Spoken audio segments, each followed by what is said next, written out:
muted, and I am muted. Yay! I killed my mic. I was recording something earlier. Sorry about that. Good evening, all. Good to see you all in chat.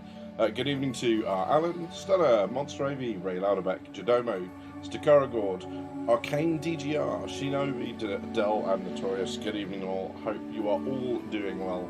It's another Friday night stream. Yeah, we've got a little bit of stuff to talk about. Of course, it's the quiet period during December and January where CIG shut down, understandably, for the Christmas period, and there's not a lot to go on. But they did, thankfully, do a whopping great info dump of a combined November and December monthly report. There's some information on badges and stuff that you can get for being an arena commander, and other such fun and games. So we shall go through all of that stuff as we go. Noob, hello buddy, good to see you. Thank you very much for popping in, mate. It's good to see you. For those that do not know him, Daily Noob is over on Twitch. He is easily my favourite Twitch streamer, and he covers a lot of Star Citizen stuff, and it's a super chill stream. Lots of low-level flying, lots of action going on. It's all about the gameplay. And if you are new or you want to learn something, even if you're not new, Noob is the place to go. That channel will look after you really, really well. So I'm just going to go and grab a quick link and pop that in so that those that want it can head across to Noob. Noob, I'm going to try and find something, some sort of banner that I can put up for you, bud. I'm notoriously slow on things like this, so I will get there eventually. It's just it's going to take a little while, but yeah, I want to keep giving you shouts out, man, because your content is absolutely top notch. So yeah, so if anyone wants to head over there, hit him up with a follow. Twitch Daily is well worth giving a follow and just watching his content. It's very, very cool. And I know he's all about community involvement, so I'll have you in the streams. You can go and join his Discord and just go and have a good time in SC. So yeah, we're just going to wait a little bit. Just going to give it a moment to populate and just, to my whole 20 regular viewers. But I just want to give people a little bit of a chance. Normally you have about 5-10 minutes before we get into the meat of stuff. But whilst we're here, what's everyone up to? Does anyone have any really big news they want to share? Anything they want to share with the group?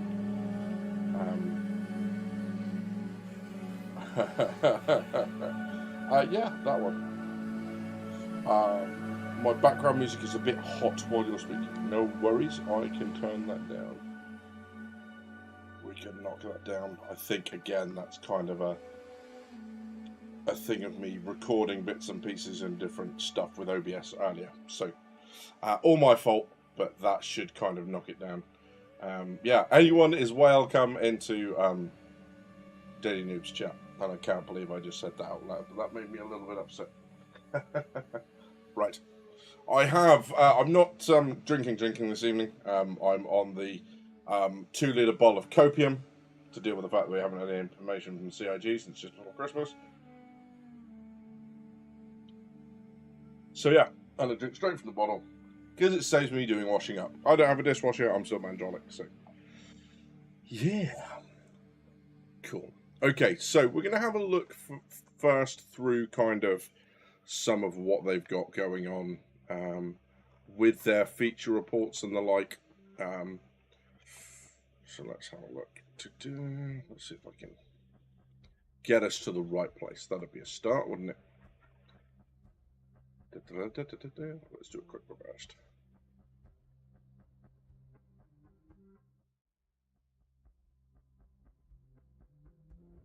Okie dokie. So, the PU monthly report came out for November and December 23, and to be honest, the biggest takeaway I had from this was that everything that they're doing right now is to kind of pave the way for the Squadron 42 features that they showed off at CitizenCon and all that sort of stuff. Yeah.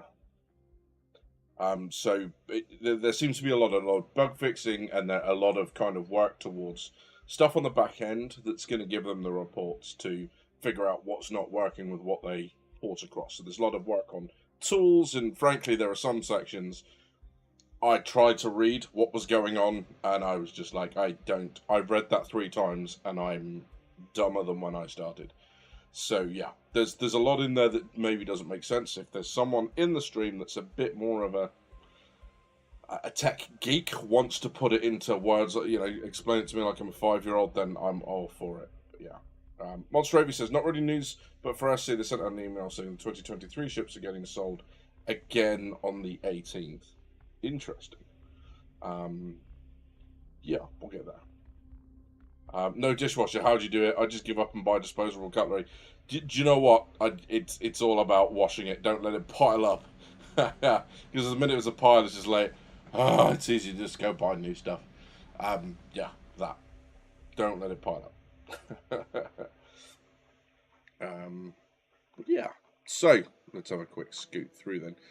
It's text heavy. Don't worry, I'm not going to do anything crazy like read it all out to you guys or whatever. I just wanted to go through and kind of summarize each of the little sections and anything that I thought was worth looking at. So, AI content was fairly bland. I mean, across the whole AI thing, they're basically saying that the slow AI being dumb and standing on chairs, all that sort of stuff, the T-posing, there's not one cause for it. There are a whole bunch of different causes, and that's what they're trying to fix. So they did say, you know, the very first sentence is, spent the end of the year bug fixing to improve social AI. Yeah. So they've got various things, and they even said this involved fixing basic AI usables such as chairs, seats, and rails across various locations, and identifying outdated usable setups, and so on and so forth, right? I don't think that's going to happen anytime soon, as they've said. They've got lots and lots of problems in various places, and it's not going to be, you know, fix one thing, oh my god, it's all fixed. 170 million, 17 million in the end for ship sales in 2023. Yeah, and one of the things we can do, and we can have a look at, is they released their financials for a year ago on the CIG website, not the RSI one, not this one, their company website, so we can have a look at that as well and see if there's anything really interesting in there. But the AI tech, they're looking at Boids, which is, I guess, I don't know whether that's a CIG thing or just a development thing, but they're looking at creatures, rats, birds, just kind of that sort of low-level wildlife that adds excitement or adds kind of an immersion, but isn't like your really big boreal stalker sort of animals. They're just the little things, and they reckon they're close to a first look at these things. So this is from the AI tech team, and it basically says up here, for Boids, they're close to finalising the first iteration that will allow the designers to place fish, rodents, and birds in the environment. So this is the low-level stuff. And they'll have things like when birds land, they can wander around, and, you know, hopefully, you know, if you do something cool, like you land in like a ton, or like an area with a lot of birds, when you boot your engines up, it'd be really cool to see all the birds scatter and take flight. That sort of stuff would be really, really cool. But yeah, that's in the works. They also have, they reckon, NPCs able to use trolleys. So whether we see that in the next patch or whether they're going to wait, but we should, at some point in the near future, see NPCs pushing trolleys around. Hello, Ninja. Good to see you, bud. Got 2 myself in 2023, says Arcane. Oh, what did you get? What did you get? If you're happy to share, you don't have to, of course, but yeah, that would be really cool. So animation, what's really interesting is there is a Fourlegged Predator close to finish. Okay, so they've got Four-Legged Predators, bird and fish, and they've got other stuff going on there as well. But I thought the Boreal Stalker was more like a Yeti sort of thing, so this might be something that we haven't seen at all. But yeah. Noob says, can't wait to escape prison to find the rover missing, getting mauled by some apex predator trying to hoof it away. Yeah, that, do you know what? Funny you should mention that. Speaking of prison escapes, watch this space. Okay. And Macho, good evening.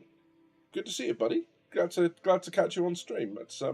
That's encouraging. You've been here a long time, my friend, so it's good to see you again. Sterner says, question, if a Redeemer flies into a flock of birds and quickly closes its nutcracker engines, does it make a ton of instant fried chicken? Well, if it doesn't, obviously we're going to want our money back, right? That's just how that works. You know, give me my money back. So, obviously the big thing with art, the ships team, there's some big news in here. The Polaris has passed its white box phase, which is layout and basically blocking things out and giving it a size and formulating everything. It's now into grey box, okay? And grey box is where you get all the surface modeling, they start doing all the animations, all that sort of stuff, okay? So Polaris looks on track to be released this year. Of course, we saw the Polaris at CitizenCon. That's coming within 12 months of CitizenCon, or by the end of this 2024. So yeah, that's quite exciting. We might not always agree. You are one of my favourite streamers, YouTubers. Mate, thank you very much for saying so. I do appreciate it. And, you know, this is what I love, is that we're building this community. We disagree at times. No one, you're never going to disagree on that. You're never going to agree on absolutely everything, right? But we do it respectfully, and then we move on. And we don't make a thing of it. So it's good. My starter is an Aurora, got a Sulan and a C8R. Mate, first off, top picks. Really like the Sulan for the alien ship. I think it's great looking. Really nice. You can still get any of the skins. I'd recommend it if that's your thing. And a C8R, you're talking my language. It's my bunker ship. I absolutely love it. It's a good looking ship. What's really interesting as well is they've mentioned the Saber Raven. Now, if I remember rightly, and I'm sure you'll correct me if I don't, the Saber Raven's one of these limited ships that only got given away with certain things. So if you bought like one of the Octane SSDs back in the day, you got a Raven and all that sort of stuff. So that's about to have a gold pass, interestingly, which is focusing on like where the components go. They're going to update the dashboard, all that sort of stuff, to bring it in line with the current gold standard. It's an interesting choice for one, but you know, it's because it's such a rare ship. You'd think they might do that with a lot of the other ships that are missing stuff, but that's what they've gone for. C8R is god tier, says Daily. Yeah, 100%. One of my favourite ships, still the good old Avenger. Funny enough, we were talking about that, Macho, with the Avenger, which is even now, as a general purpose, all-round kind of ship to start with, I still think it would be the one that I would say got the match. You can do a little bit of combat in it. You've got the ability when modularity comes in, you'll be able to switch between the different modules if that's still CIG's intent. You've got some cargo space, so you can take low volume but very high value cargo when that becomes a thing. There's lots of stuff that the Aurora can do.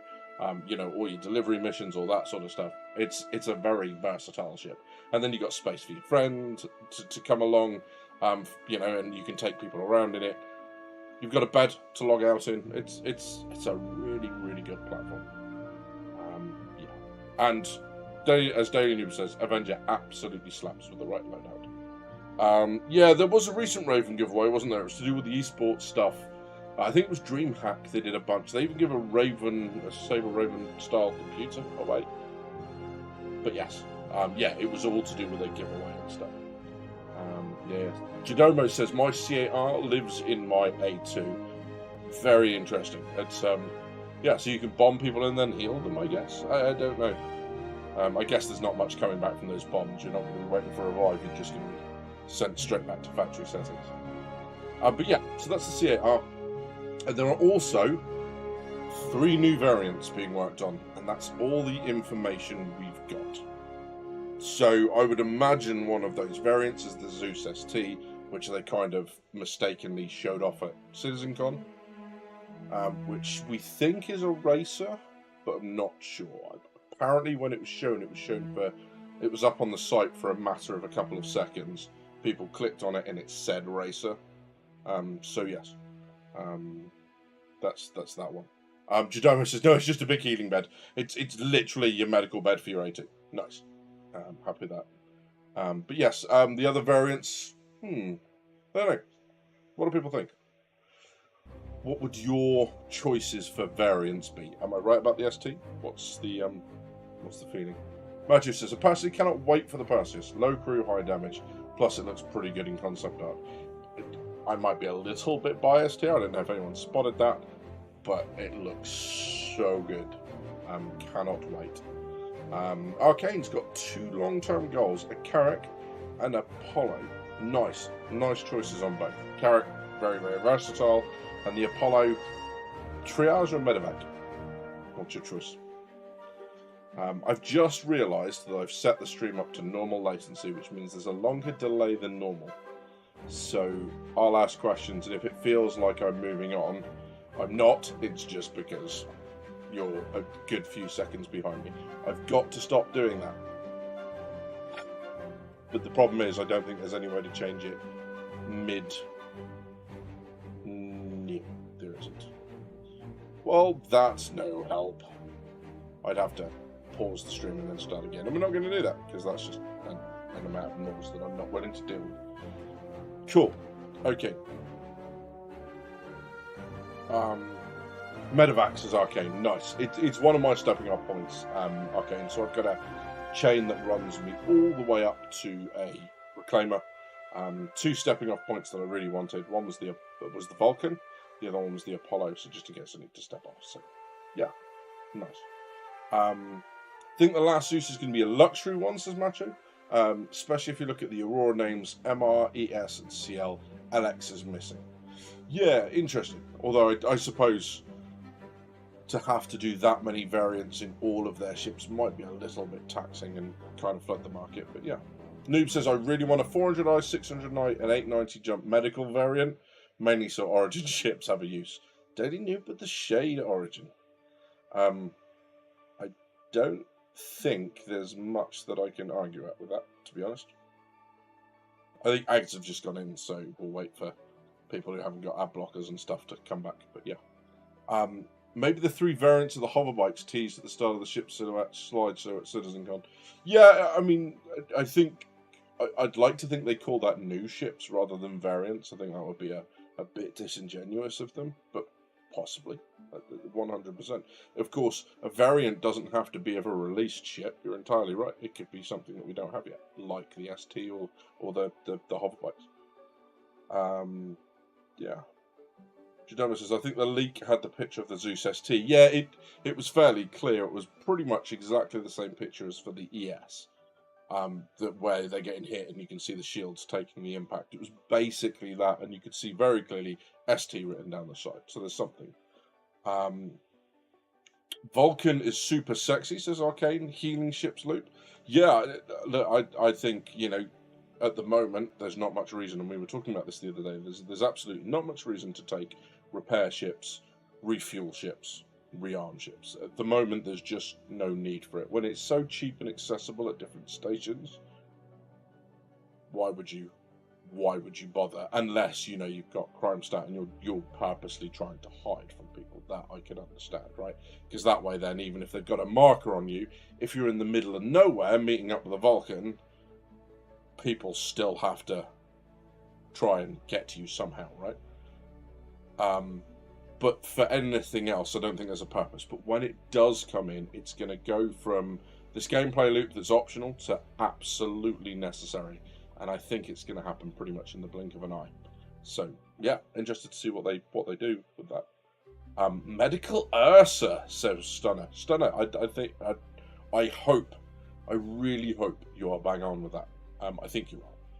But, yeah, some sort of medical ground vehicle would be really, really cool, right? Monster Ravi says, I mean, at least the 600i is modular, so it could, in theory, get a more commercial or medical use module. Yeah, 100%. And Monster Raven says, Vulcan's issue is the drones do all the work, so it's dependent on what the drones have capacity capable of. Yeah, it'll be interesting to see whether the drones also do the fuel, because they don't look like they've got much space on them, so it might be able to refuel in the same way as the Gemini does, with some sort of extendable probe. I kind of like the idea of something having probes extendable either side, so the Vulcan's just flying along, and you do a ship coming up either side of it to refuel and then breaking away. That's what ships do, right? A replenishment at sea, where you see these ships like 18 meters from each other. You get the replenishment ship in the middle and a ship either side. And that stuff is, I'll see if I can find an image of you for you, because it's something else when you think you've got probably, you know, in somewhere in excess of 200,000 tons, all moving in close proximity.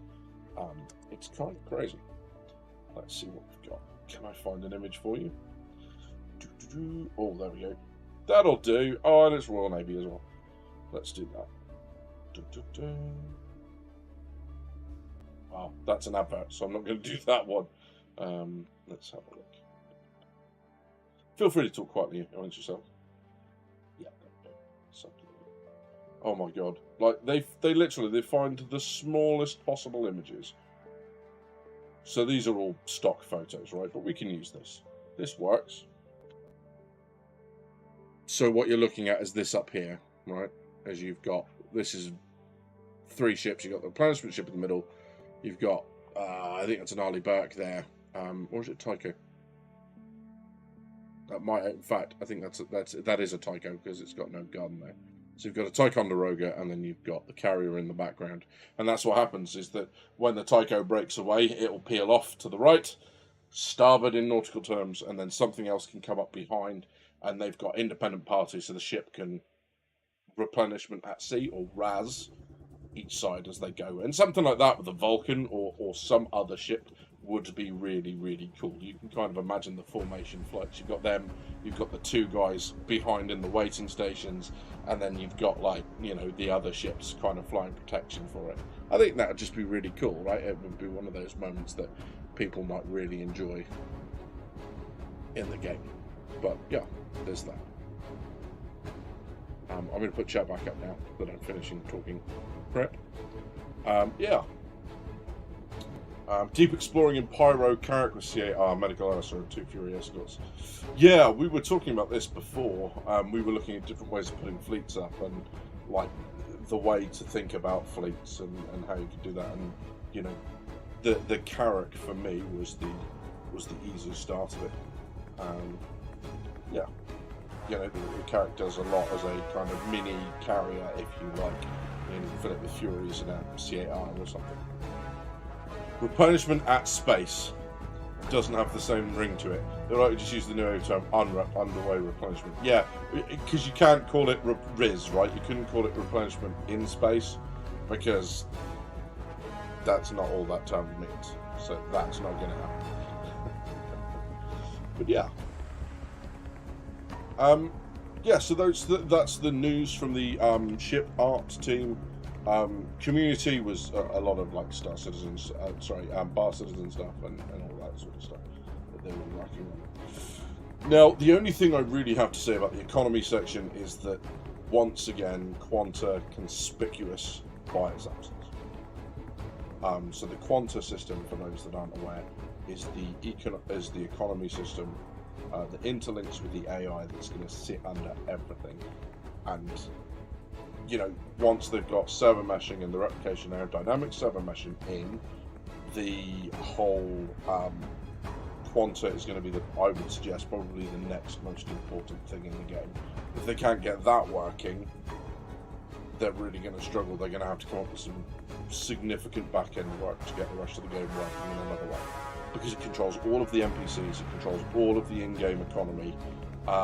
It is able to respond to supply and demand. So if there's demand in the sector for this, not only will we as players be able to take advantage of it, but AI will respond to it according to their own set of like personality traits. So how ambitious they are, how averse to risk they are, all that sort of stuff. So yeah, that's going to be quite important.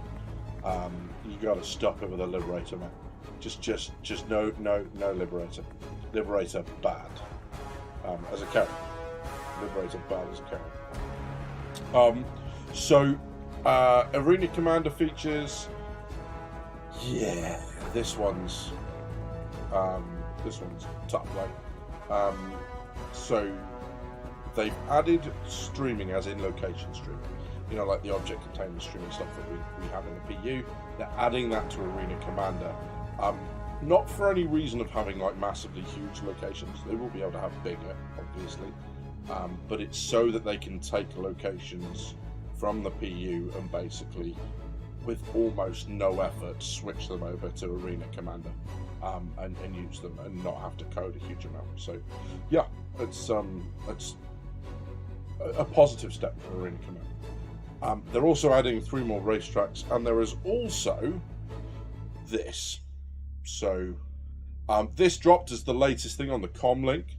Okay, and it's a schedule for Arena Commander coming up. So the one that's been taking place at the moment is the single weapon elimination, which is the AO3 sniper rifle, and Tonk Royale, okay, which is, you know, kind of a tank free-for-all. And then from there on in, yeah, a whole bunch of different things. There's elimination, battle royale, team tank battles, duels, okay, which is a ship-based showdown between 2 players. So you just go in, whoever wins wins. Team elimination, and then tank royale again. So that's from the first and the last. And what makes these interesting is that some of these titles, I understand, have been around for quite a while, but they're trying to push these titles. So if you participate in every experimental mode during this patch cycle, you'll get the title and the forum badge for 999th Test Squadron. There's Pirate Aggressor, Vandal Aggressor, Master at Arms, Tank Commander, and then it's something about ships they ask. So basically what they're saying here is that if you unlock Pirate or Vandal, you get access to some specific pledges. This has been this way for a while. This isn't brand new. But basically with the Pirate Aggressor, you get access to the Pirate Gladius and the Pirate Caterpillar. And if you defeat the Vandal Aggressor or survive 25 minutes of it, then you get the Vandal Glaive pledge unlocked. You don't get the ship, you get the ability to buy it. So win to pay, right? Which is kind of weird. Master at Arms, I like that title because on a warship, Master at Arms is the policeman. Okay, so it's got nothing to do with shooting people, but they've now attached it to Gun Rush. Okay, so that's the line you hear in Master and Commander, right? Master at Arms, take that man below and clap him in irons. That's Master at Arms as you are, policeman. And that was an awful Russell Crowe example, impression, I get that. Yeah. Just don't know, I'm not repeating that out like that. So yeah, so the idea at the moment, Arcane, is when they first talked about Quanta, it was going to be 10,000. They've now upped it to a couple of 100,000 that they can simulate, and so on and so forth. What's really interesting with it is if you've played Lord of the Rings Shadow of Mordor or anything like that. I think it might be Shadow of War. I can't remember. I've got it, I've played it. But it's almost going to have something similar to that game's Nemesis system. So, for example, if you are in a cargo ship and you're attacked by a pirate gladius, and it attacks you and gets a crime stat for that, obviously the name's randomly generated. When the Quanta is first created, it has a randomly generated personality from, like we said, those 5 different areas or 6 different areas. If it's a crime stat, it's done something memorable. So now it's saved permanently, and now the game tracks what that Quanta's doing. But it's not modelled in the universe. It's not in the PU. It's in the quantum simulation that sits on the back end. So it's just a dot that they're following around on the map, right? That's all it is. Until it enters a player's probability volume, which is the area around the player. Maybe you then encounter it. So it is very, very possible for one of these random Quanta to become a crime lord and run their own syndicate and all that sort of stuff. And that's what's really cool. You know, it'll remember the crime stat it has. It remembers the ship. It remembers what it stole from you, if it stole from you, all that sort of stuff. And that's why Quanta's going to be kind of a really interesting step for this game. Yeah. Arcane says, I wonder if the IO NPCs will band together to work against players, because players tend to introduce chaos for their own protection in the PU and to maintain the economy. So yes, you will 100% get like PMC or private security AI, 100%. You know, and they'll all go to an area, and I'm sure CIG will implement systems, although they haven't talked about this, where maybe they'll work together in small groups. You know, like you'll get a pair of wingmen, or you'll get like a Connie that launches its snub, or you know, that sort of stuff. So I absolutely don't see why not, because of course they plan to use all of the ships. So these ships, even if they're just one ship, they'll have multi-crew, and if they all get a crime stat for doing something, the game will track all of them. So if they go their separate ways, the game will remember who they were, what they got the crime stat for, and all that sort of stuff. Meaning, you could go to prison and find some guy whose crime stat was there because they attacked you, and it's an NPC, which is really kind of cool as a system. I like it. Macho says, I'm looking forward to the Galaxy, especially if they can make it with the different modules. Yeah, Galaxy looks really good. And of course, with the base building thing, that's really interesting. Kind of reminds me of Masters of the Universe. Wasn't it Man at Arms? So yeah, it's it's Master at Arms. So Man at Arms is the description just for like a soldier. Back in the day, Master at Arms is a position on the ship. It's definitely what he said in that film. I promise. Music level is a little bit high. I do apologise, dude. I shall bin it off even further, and hopefully that sorts it out for you. Let me know if it continues to be a problem, mate, and I shall knock it back. But hello, Kiss. Good to see you, buddy. Hope you're doing well, friend. And thank you very much for joining. It's good to see you. So yeah, so that's the Arena Commander stuff, and they kind of explain a little bit about all the stuff they've got coming, which is kind of cool, and all the bits and pieces that they do. Yeah, and then the experimental modes, which is, as we've said before, you know, it's just their ability to add pretty much anything. If they need a specific situation to test out a bit of kit, great. They'll put it in experimental modes. It doesn't need to make sense. You know, no one's going to go and just take in one A03 into a enclosed environment and then expect to kill everyone, but that's the single gun thing that they've got going on at the minute.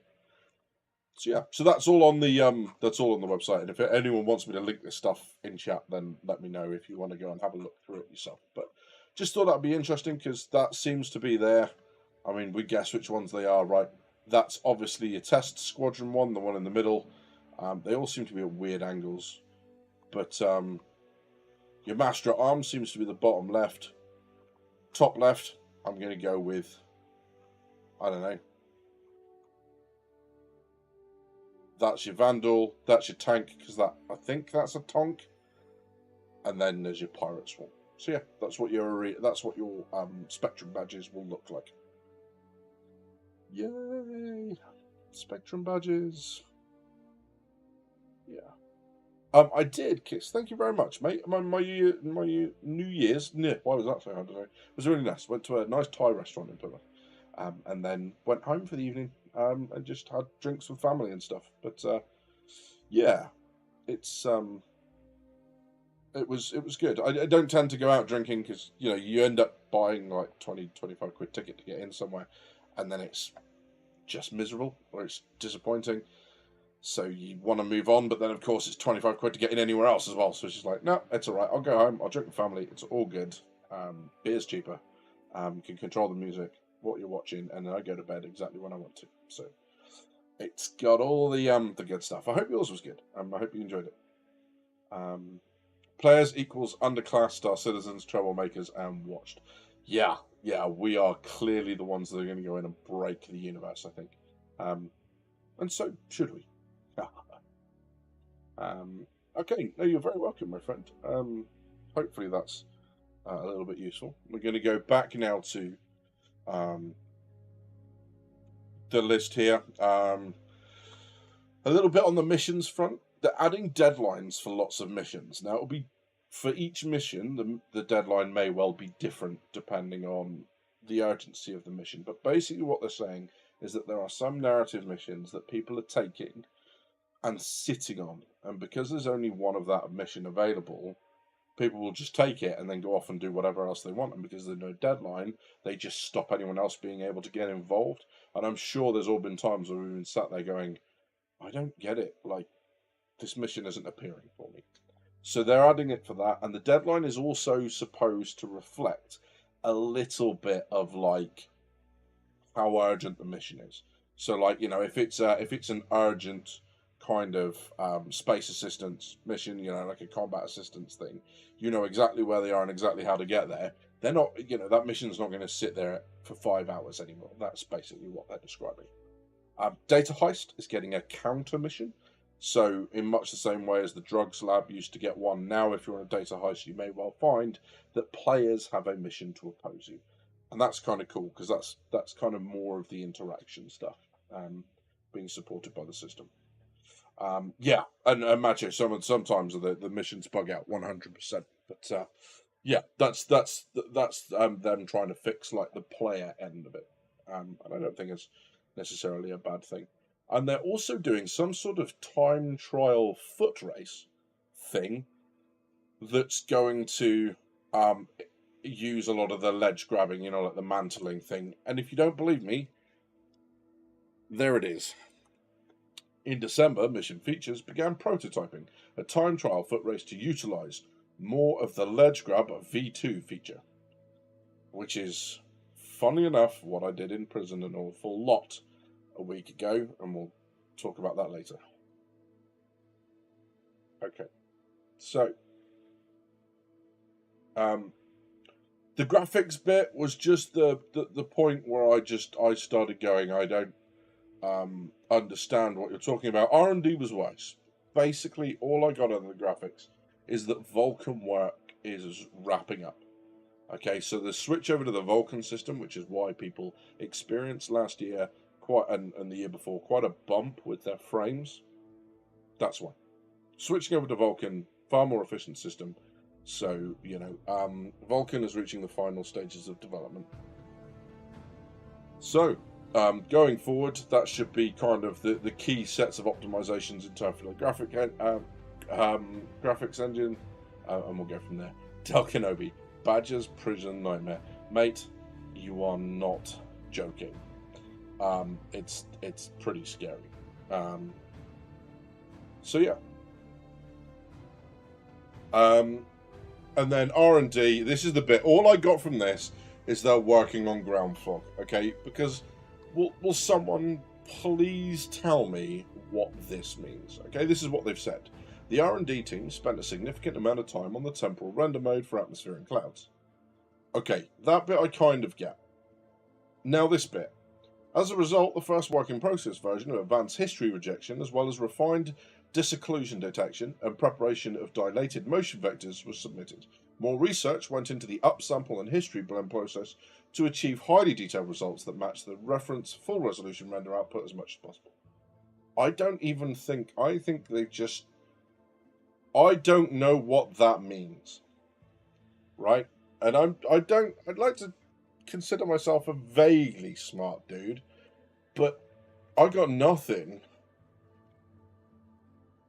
I reckon the only thing that we can do for this, right? I think the only option we have is that we basically give this a go, and we put this into Chat GPT, right? And we ask Chat GPT what the hell that means. I feel like that is literally our only options. So let's give that a go, because honestly, like, what the hell? Let's grab that.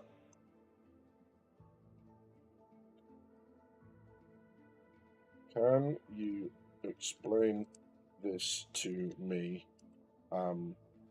in layman's terms, please? I don't know why I'm saying please to AI, but that's what I'm doing.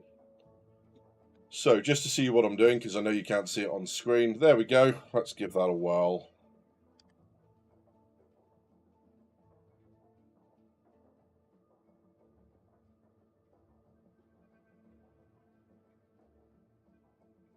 Yeah. So, I mean, that feels like too long to read out, right? Does anyone want to respond to that? That's what I thought, right, Macho? I was like, they just put that into, yeah, clouds look more gooder. Yeah, 100 times, 100%, that's what that is. So, temporal render mode, way of creating images of visuals that involve the representation of the atmosphere and clouds over time. They worked on improving the techniques for rendering these elements in a more realistic mode. Work in progress version of advanced history rejection. Work in progress, yeah, thanks for that. They developed an early version of a more advanced system that rejects unnecessary or outdated information from the rendering process. Likely to improve efficiency and image quality. Okay, that makes sense. Protocol, yeah, please, absolutely. Refined disocclusion detection. Disocclusion detection is about identifying areas where objects are not visible. Refined suggests they improve the accuracy or effectiveness of this detection, which can contribute to more realistic visuals by handling situations where one object's blocked another. So, it's, in other words, like clouds blocking light, right? Is that what I'm reading? Why didn't they just put that? Motion vectors describes how objects moved in a scene. Yeah. Dilated here might mean expanded or enhanced. They prepared a way to represent object movements in a more detailed or sophisticated manner. Clouds moving? Is that what we're talking about? The clouds actually moving as opposed to always being in the same place? That kind of sounds cool. Upsample involves increasing the resolution of an image. With clouds, that sounds like a good idea. History blend likely involves combining information from different frames in a sequence. They conducted research to make these processes more effective, aiming to produce highly detailed results. And then highly detailed results matching reference that thing. The goal was to create visuals that are very detailed and closely resemble a reference image in its highest quality. Essentially, they wanted their rendered images to look as close to the best possible version. This is why I like ChatGPT. And yes, I know I'm on version 3.5. It's because you got to pay for 4, and I'm not paying for 4. I don't use ChatGPT that much, but that's kind of cool. We like that. I can 100% get on board with that. Let's kill that. So yeah, whatever that means, and it just gets worse. Aside from the work on visuals, various improvements were also implemented to the post-mortem crash analysis tool, which processes reports submitted by internal testing. Yeah, great. Enough. Move on. Possibly. It definitely sounds like that, Macho. It sounds like this is talking about cloud, the whole cloud shaft thing. Certainly. Monster AV, and as a summary to that, I guess Notorious was 100%. Clouds look more good. AV says, so maybe try to get to the clouds to be in low res when they aren't really visible, so to speak. Like only render the front clouds good and the rest behind it in low resolution. Yeah, I think so. That. Yeah, and then Tech Art. I haven't seen her in chat at the minute, but the big thing here is that there's going to be an outfit manager, so you can sort out your loadout, I guess, and just sort it, and it will just be there, good to go. Although whether that's for us or whether that's for them, because the rest of that sentence says, which will help the animation teams author specific content. Don't know whether that means we get like a loadout manager or what, but we need one, so that would be a good step. And then the last thing, VFX team, they mention new derelicts and Repel, which is one of the planets, I believe, in Pyro, which is described as being a hellish environment with the ground literally burning. That sounds good. Yeah. So that's kind of everything within that report. It's not the most, there's not huge amounts in there. And of course that's because, part of December that they won't have been working. So it's only really like a month and a half report, if that. They had a lot of breaking down to do after CitizenCon, you know, and a lot of refocusing after that happens. What's going to be really interesting over the next 3 or 4 months is watching them and seeing the progress and how these reports change. And we might do that at some point. We might take a couple of reports from this year, single month reports, and then start to look at the reports in kind of March, April, May time, and see if from the reports it's immediately evident that they've switched people over from Squadron 42 and therefore the rate of work has increased. We'll see. Yeah. Star Citizen Inferno, PTSD intensifies. Evening, Napo. Good to see you, buddy. But yes, it'll be really interesting to see if that happens. Obviously, we're expecting an increase in that work rate if they're going to switch stuff across, and this would be the first place that we see it. But of course, this is only what they want us to know, so we'll see. Yeah, an interesting proposition. So that's bit to have a look at then, as their subscriber promotions and all that sort of good stuff. Yeah, if you're interested, not that I'm trying to push this, it's just as a look because this is on the comlink. Cyclone RC and the Spartan if you're the next level up on the subscriber stuff. And then you get all the normal stuff, which is you get access to the back flare, and the flare for this time round is Whirlwind paint scheme. And then there's another paint scheme here, which is for the Apoa Nox, the Cyclone, and the Grey Cat STV, and a special edition bearing FS9. Yeah. So the Whirlwind paints are for Imperator level, which is the higher level. Centurion levels get the Whirlwind shotgun, which is that's an FS9. They don't even have it on the image. Well done, CIG. Good job. Yeah. And that's it. And that's pretty much been the news as we've gone across, right?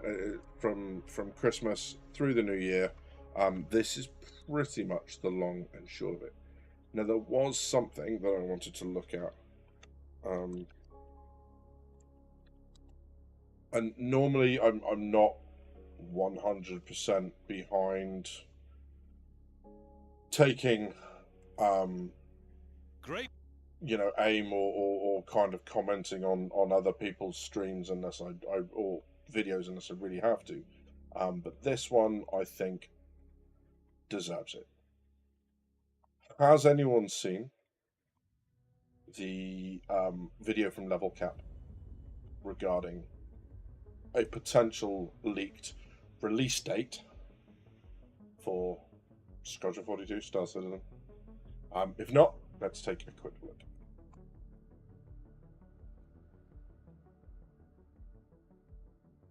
Just going to make sure that you can see this. I need to make sure that I've got the right bits and pieces on. Let's find out. No, you don't. Okay, don't worry. I'm just going to sort the sound out. Bear with me while I have a very, very quick look. That's going to open over there, isn't it? Yes, of course it is. So, let's have a look.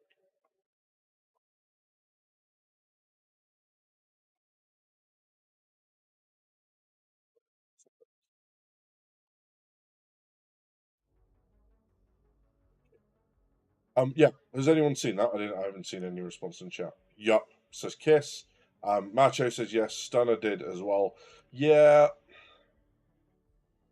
Look, you know, one of the things as a YouTube as a content creator for any game, one of the things that we kept getting told, and rightly so, is that we can be responsible sometimes for spreading misinformation, for hype where there shouldn't be hype, all that sort of stuff, right?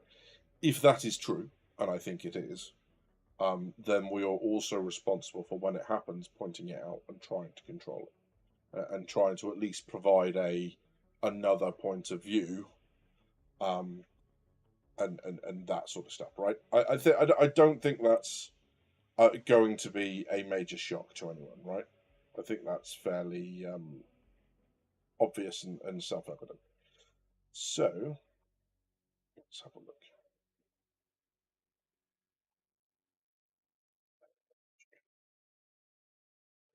It's the start of 2024, and Star Citizen's Leak Discord has released an extensive report on what is going on behind the scenes at CIG, and there's some major plans in the works, and even the mention of Star Citizen 1.0, as in the game's done, or at least ready to ship. Now, as with anything with the leak label, this should be taken with a grain of salt, but it's hard not to put some weight into this report, and at the start they do mention that the information comes from multiple devs with at least one corroborating witness on each bit of info and or screenshot evidence. So take that for what it's worth, and let's get into some of these juicy details.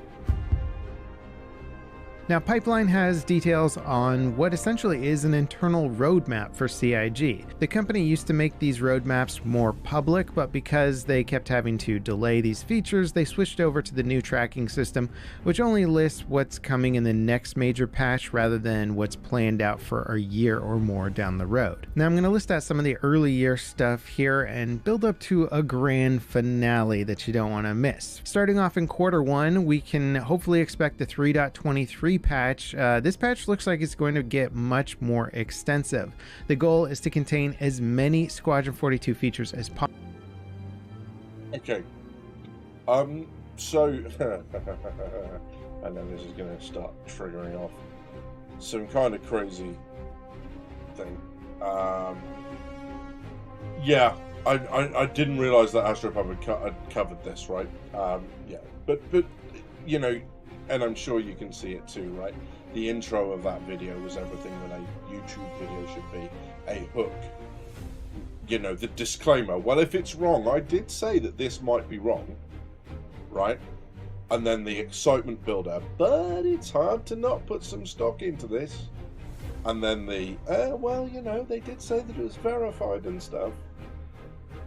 So yeah, this is that stock standard, you know, kind of, I say this to avoid any kind of comeback from what I'm saying, and yeah, it's not ideal. But yeah, okay. So the goal of the Q1 patch is to contain as many Squadron 42 features as possible.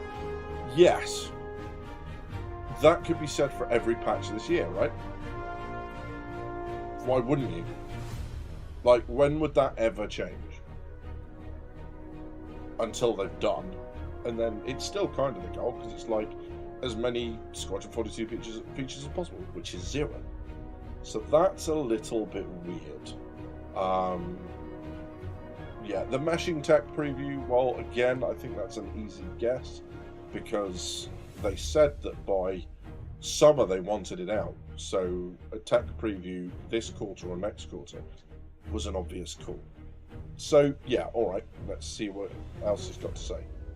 Possible with a meshing preview potentially. There was also an additional leak surrounding patch 3.23, which seems to indicate that there could be some form of base building here. It wasn't exactly sure how much base building. I would imagine it would be a very, very simplified version of it, but it indicated that there could be outposts, the potential for subterranean outposts, crafting furniture and things needed to make them function and homey, and also potentially the ability to buy land claims with Alpha UEC. And we might also get DLSS 2 and FSR with that patch. Apparently DLSS 3 has been more challenging, so that will come later, but any GPU upscaling tech would mean major performance improvements. And as wildly ambitious as that patch sounds, it does seem like it would be in line if CIG really does intend to release tons of these features this year. They got to start rolling them out fast. Yeah, and they've got to stop doing stuff like this, advertising so maybe it on we'll YouTube, because it's not there yet. Yeah, exactly, AV. There's a lot of speculation here, and this bit, again, they said they were going to start working on this. So they may start selling land claims, I don't know. But the problem with a lot of this stuff is, okay, where are the ships that are building this stuff? Because without those ships in, it's pointless, right? If you can't build it, yeah, what's the point? So I don't even really see that there's a case for land claims. The only reason I say land claims might is because it's really easy for them to do, right? If you can't use them, you just sell stuff. They're not implemented like, yeah, we're selling it for later. It's a money sink, whatever. So that might happen, but yeah, there's no way this is going to get rolled out in 6 months. It's just not gonna. It's not gonna play. But okay. We'll get base building Q1. That would be pretty wild. Then we bump up to Quarter Q3, one. which would be Pyro. We already know that that is planned for the big Yeah, Pyro's a good call. 4.0 patch later this year. This would also include meshing, as in meshing's ready to deploy to the live server, resource network, and master modes. So let's just go back to that image that he had up on the top. Okay. Yeah, 2 of those things are really obvious because you can't get Pyro without the meshing. Those 2 things have to pretty much come at once. The only way you can get Pyro without the meshing is what they did before, which is they put it on a preview branch, which isn't connected actually to Stanton or even the PU, right? It came out on EPTU. So yeah, Pyro and meshing are really obvious. Now, whether that's going to be Q3, because they said end of Q2, right? They said that at the moment they're gunning for middle of the year. Maybe there's been some slippage. Yep. Resource Network is Arena Commander. Master modes will no doubt also be a Arena Commander as well. And the thing with Master modes is they've already kind of warned us that it might be phased. So they'll do it for a group of ships at a time, rather than all of a sudden master modes. That's looking unlikely, but okay. Let's move on a little and see what else he's got to say. Resource network and master modes. That all seems quite ambitious, as these systems are massive. I mean, as cool as base building is, it doesn't seem quite as monumental compared to some of these systems here. So that's exciting too. Hopefully they can hit that mark. Then in Q4, they listed out Planet Tech version 5. I'm not entirely sure what comes with that, but likely more evolutions to what was shown off at CitizenCon. Planets still need more work on rivers, water physics, atmospheric effects like rain, so it's probably finalizing Planet Tech to some degree. Then we hop in a time machine and zoom ahead in time almost 2 years from now to 2025 Q4, with the goal being Star Citizen 1.0. which would contain 5 systems on launch, Stanton, Pyro, and 3 other systems, and a deeper narrative experience. Now, obviously, this is the major bombshell of the report, and almost a meme within itself, considering it's another 2-year-long timeline, which has been the running joke with Star Citizen pretty much forever. Now, don't get me wrong, I find this info extremely exciting, and that they want to internally shift all their resources over and ramp up towards a 1.0 launch. And if you're a fan of the game, this is basically just good news. It's more content, more polish, more features. It's I don't know where to start with that one. Where do I start with that? Everything seems, apart from the base building, which is ludicrous, everything starts to feel, everything feels a little bit basic, right? That everything that they showed at CitizenCon, they said we would get within the next 12 months to a year, as in by the end of 2024, even if not by this year's CitizenCon, right? They said pretty much everything we want to show you should be in. So all they've done is they've taken that and they've tried to assign specific dates to it, like quarter patches. All right, fair enough. I think the bit that, for me, base building, that's just utterly ludicrous. That's clearly not going to happen, as they are suggesting. There's no way that goes from starting development now to I mean, they said, what did he say? Q1. Yeah, all right. Yeah, I've got a flying pig I want to sell you. It's this bit that I really struggle with. They're starting to gear up before to a 1.0 launch, as opposed to what? What were they doing before? Right? Even with the focus on Squadron 42, everything in Star Citizen, the PU, is moving towards a launch, because that's what games do when they're not launched yet. That's the whole point of development. So it's almost like using lots of words that are the in development, buzzwords that don't actually say anything. At what point, what game is not that hasn't been launched yet isn't working towards its launch? Like, that's just silly. It's kind of crazy. Um, if that happens, drinkers who gaming problems, I'll send you a nice cold brew your Dre. I also love to drink. Fantastic. As long as you don't drug it, I'm all good. Better check Jared's last video, 2023. It mentions what it's going to be aiming for in the first half of 2024. Yeah, and I actually did a video on it. Unfortunately, it didn't get that much traction. I guess because kind of everyone else was doing the same thing.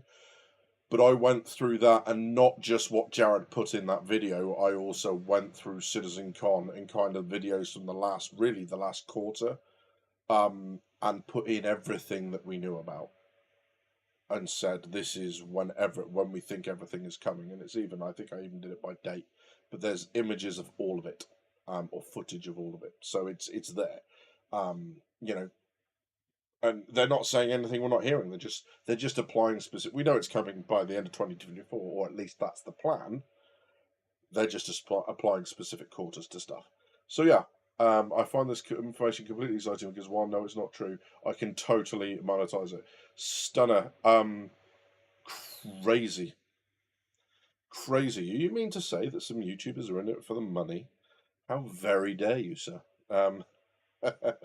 My next video completely isn't, because I've got a bunch of audio clips in there that I 100% know are gonna it's not a copyright strike, but it's copyrighted where you can't monetize the video. I don't care.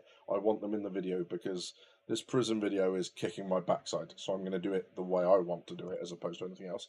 And maybe, just maybe, if we get some time on stream, I might look at the process that I go through to make a video. Maybe we could even do a video on that, or do a stream if that's something that you guys would be interested in. I could mock up a video and we could have a go. The one thing I will say about it is that it's very unlikely that we'll finish anything in that time scale, because I don't work that quickly. Also, making videos is a time-consuming process. But the good news is now, for a long time, I've been using DaVinci, so I'm getting to the point where I'm quite fluent with it, and it doesn't take me too long to get to what I want to do. But if that's something you're interested in, let me know. In fact, do you know what I might do? I might even add a poll. What do you think?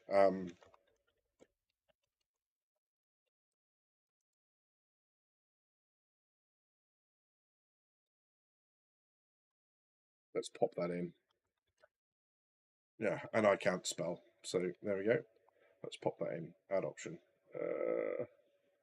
Let's go. Add option. Stream. Add option. Video. And then there's a no option as well. So yeah, let me know what you think.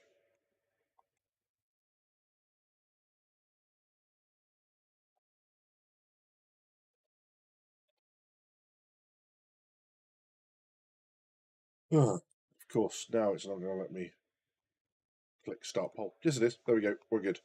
So yeah, let me know. Okay, cool. Let's see where we go. Okay, so let's have a look a bit more what they've got to say. All improvements, it's just a lot to get done in that period of time. Honestly, based on CIG's past progress, I mean, imagining them being able to polish off the Stanton system experience within that time frame seems, like something that might actually just be challenging within itself. But again, that's based on the past, where most of the resources were focused on Squadron 42 and not the persistent universe. According to this leak report, up to around 300 devs have already been moved from Squadron 42 over to Star Citizen, and the remainder of the Squadron 42 teams have been 42 over. That's an interesting one, right? That's an interesting notion, is that it's moved across to Star Citizen. I mean, yeah, it could be. What we'll do is, in a minute, I'll whilst I'm talking, I'll just go and load it up for you guys now. But as we know that there's been quite an increase in the number of devs recently, um, we'll have a look at their financials because their financials will do a really good job of telling us like how many devs are in there and whether or not we think that is a legitimate kind of guess. But yeah, 300 moved across, 1 to 300 more. I mean, fucking hell, narrow it down for us, right? 1 to 300. Yeah, all right. I think it's a safe bet that there's a number within there that have moved across. Again, nothing particularly groundbreaking. Over to Star Citizen, and the remainder of the Squadron 42 teams have been restructured into strike groups to polish out the remainder of that game. Now, this report goes on to examine what Star Citizen 1.0 entails, and the writer also shares in the skepticism of all the goals being met by end of year 2025. So, beyond what was already stated, what is Star Citizen 1.0? Well, apparently it would be a 10 times increase in the in-game activities. That's a lot of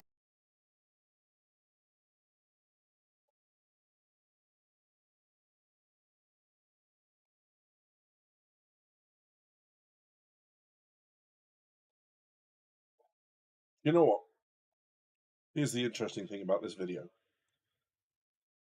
This. Oh, DG360 been doing financials as well, has he? That's cool. Yeah, so the bit about the strike teams we knew because they'd said that in the Hold the Line video. So they said we're now developing strike teams to go and work with different. Sorry, I'm just going to get me back in the middle of the camera. Thanks, camera. So there's that. That makes sense to me. This is the only bit that does make sense to me. Because I mean, if they're talking about activities in terms of new gameplay loops, 10 times the gameplay loops, I might not buy that.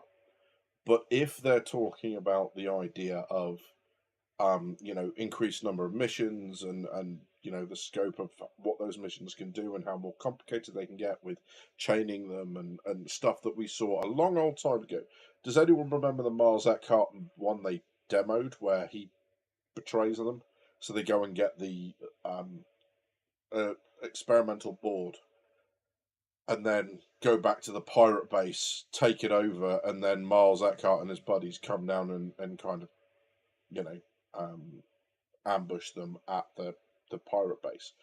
That sort of stuff, I can see that because they're building all these tools to allow them to do it. They're building these modular mission systems where they can just add them on top of each other. Once they've got those working well, it's going to be very, very quick to build those sorts of missions compared to crafting them in the way that other games are. So if they're talking about 10 times the amount of stuff that we've got now, yes. If they're talking about 10 times the number of gameplay loops, bullshit, basically. But yeah, okay. The bit that really makes me raise an eyebrow is the narrative experience that it's saying there. That's going to be similar in size, apparently, to Squadron 42. There's no way that comes in 2 years. Just doesn't happen. Absolutely not. Not unless it's effectively instanced from the game. There's no way there's no way that's happening. It's just horseshit. But there you go. I've been demonetized for lots of bad language. Sorry, YouTube. Macho, I remember the very old missions you got from what's her name again, and at the end you got jumped by the Vandal. Yeah, there's so many missions that if that's the complexity they're building on, then clearly the modular mission system's got some way to go, but that's what they're aiming for. Yeah. AV says they have chunks already. Take the station lockdown combined with the Crusader platforms culminating in an attack on one of the pyro stations or something. Decent little mini story mission chain. Yeah, 100%. Make that kind of thing dynamic and increase the number of missions that can chain them. Boom. Yeah, absolutely that. Yeah, this doesn't strike me as real, but let's keep going. Activities. That's a lot of activities and mission groups. I've seen Yeah, previous it plans is. for the increased mission scope of the game, but a 10 times increase is a lot any way you slice it. Then there's the new narrative experience, which is described as having a similar scope to Squadron 42, a handcrafted experience that will introduce players to basically the world of Star Citizen at 10 to 20 hours of gameplay. And in some ways, this sounds similar to other MMOs where you have your main character quest, and this will also rely on instancing to a certain degree. Instancing being where you create sort of a separate, safe server environment for players running through some of the newbie content, so their experience can't be ruined by players who are trying to troll or PvP or something. Now, honestly, this sounds great in concept. Star Citizen has become so complex that getting into the experience right now is pretty tough. So a more narrative style introduction that's maybe kind of like your main quest in an MMO to help you get familiar with the basics makes a ton of sense. A brisk 10 to 20 hour long tutorial. And apparently instancing is going to become a much bigger part of the project moving forward, used for raid content such as distribution facilities, personal facilities like your hangars, and narrative focused missions such as ones where you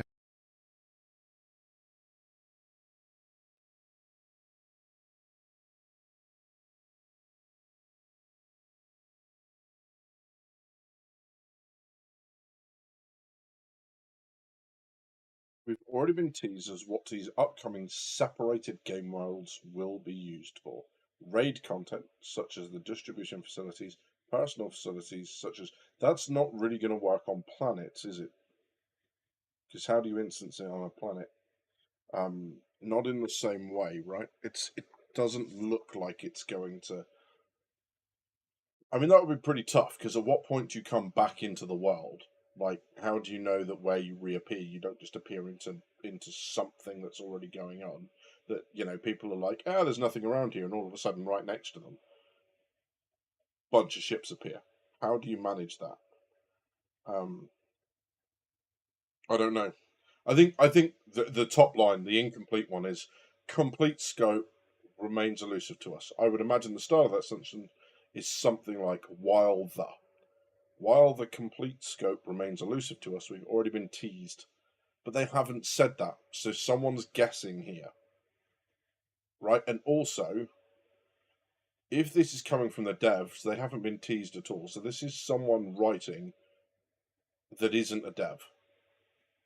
So it's weird. Matthew says, I do have doubts about this instancing. I'm worried if we get loading screens when we go into an instance, not for part of the universe anymore. Yeah, I mean, even if they manage to do like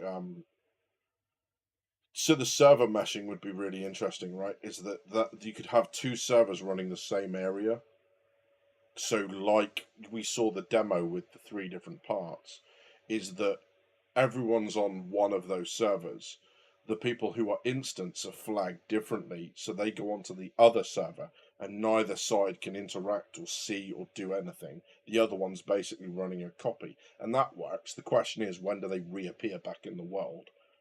Um, that's strange. So yeah, I don't think this is gonna do stuff like that. I mean, maybe it does, right? Maybe it does, but we need more on it. And again, the idea of a 10 to 20 hour intro to this game through a story mission is a bit weird. Kiss says, yeah, I call BS on the infancy stuff. I mean, I thought DRG said that they don't have that. Yeah, I think, they're going to use shards and that sort of stuff. But, a lot of what they've talked about with this crossover is when there's a lot of stuff in an area. So let's say you've got a really big fleet battle, right? Is that servers will separate the fleets out a little bit. So you'll see everything close to you, but you won't see stuff further out. In the same way that, like, in a crowd, if you've got a big crush of people, you are aware of what's happening close to you, but you're not aware of what's happening 300 meters down the street because you're too focused on what's going on in your immediate bubble. And that's kind of what they've said, right? I can see the point with particular instances, like it says there, narrative focused mission content, and NPC interactions, right? Because there's going to be nothing worse than getting there and you're in the middle of talking to an NPC and some player just walks up and shoots them in the head because they can. That's just going to be like, ugh. Do you know what I mean? And they just start killing people or moving stuff around or that sort of stuff. So I can see a reason for it. But again, the way that they can do that is very clever. So you could have a building where the building's instance. So you step through a door, and you're in the room. Someone follows you in. You know, all the NPCs are still there, but you're not because you're in a different server to them. So that I can see working, but again, in this context, I'm really not sold. Anyway, moving on. You have to interact with hero NPCs, and you wouldn't want other players coming along and, I don't know, killing them before you can finish the mission. Now, I hope all of this information is true. I've said in the past that I think Star Citizen needs to integrate more instancing systems. As much as I love the giant sim experience, the majority of players will want and need some sort of shielding from the always-on game world. And instancing is a really useful tool for this. Raids are probably the... I don't agree with that at all. Why? Why do they need shielding from the always-on game world? Right, because they're not running it. That's the whole point of Quanta. Is when players aren't doing what the game world needs to supply it, the NPC themselves step in. They will react anyway, even when we are doing stuff. They just tend to react slower than we do. So when you get an upcoming alert saying this planet needs this urgently, we will obviously go, yeah, cool. I'm going to go buy that, and you go and sort that out. NPCs won't react that quickly, but they will react. So it's not like EVE, where if the players stop playing, the economy grinds to a halt. So why do we need to be shielded from it? That doesn't make any sense, right? Actually says the only way that instancing can work is if you use the narrative as a tutorial, like in Freelancer, and after that you're dumped into the PU. Yes, which interestingly is what Squadron 42 was initially going to be, if you remember. You know, you were supposed to complete Squadron 42. You would muster out of your Squadron 42 service and then into the PU. And that's why they had the ships that you would earn in Squadron 42 would then be transferred across to Star Citizen. All that sort of stuff, or give you the option to unlock them in Star Citizen, whatever the phrasing is. But of course, now that's changed. They started to sell them as 2 games, and now they're talking about episodes for Squadron 42. Which make that pointless. And it's also a bit of an interesting one to say, hi, you want to join our MMO? Complete this single player first. It's interesting, it's cool, but it is an unnecessary barrier to entry. But yeah, I completely see what you're going with. So we all just saw Chris Roberts cry about server meshing being achieved, yet a few months later, we are to buy, he's given up on it. Yeah, I don't necessarily think that that's the argument they're making there. I think the argument that they're making is that they're beginning to realize that some of their content is going to rely on instancing, like the underground facilities, now distribution centers that they were talking about, that might be in fact instanced. But, you know, I mean, I guess I kind of see part of that. And then I guess I kind of don't. You know, maybe it'll work like a GTA 5 sort of heist idea where you have these areas you go into when you're robbing the bank. You go in and you do the jewelers, and that's instanced. And then you step out through the doorway. There you're back into the game world with everyone else, so they can see where you are. They come after you, all that sort of stuff. I don't know, but I think the two can coexist.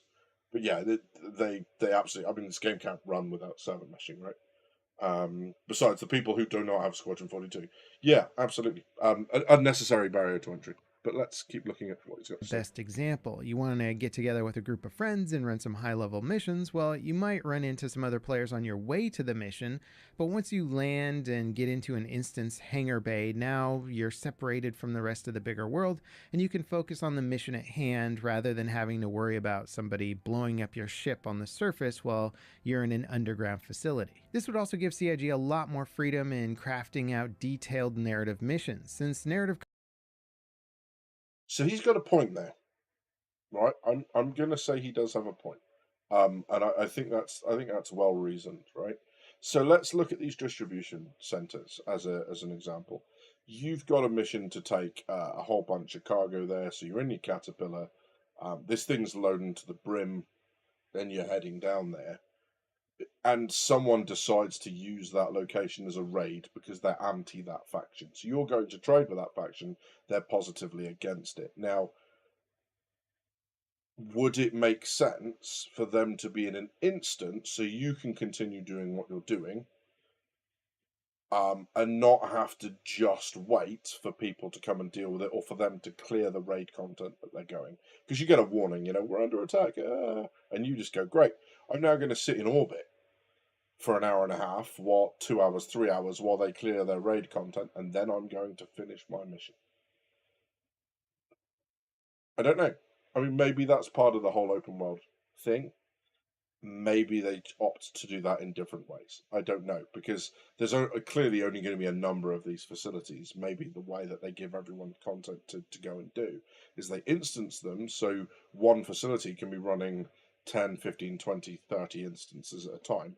And with the demo of server meshing that we have, they can 100% do that. So they can have one distribution center copied 20, 30 times if they want to, and no one interacting with each other and all that sort of stuff. I don't know. What do you guys think?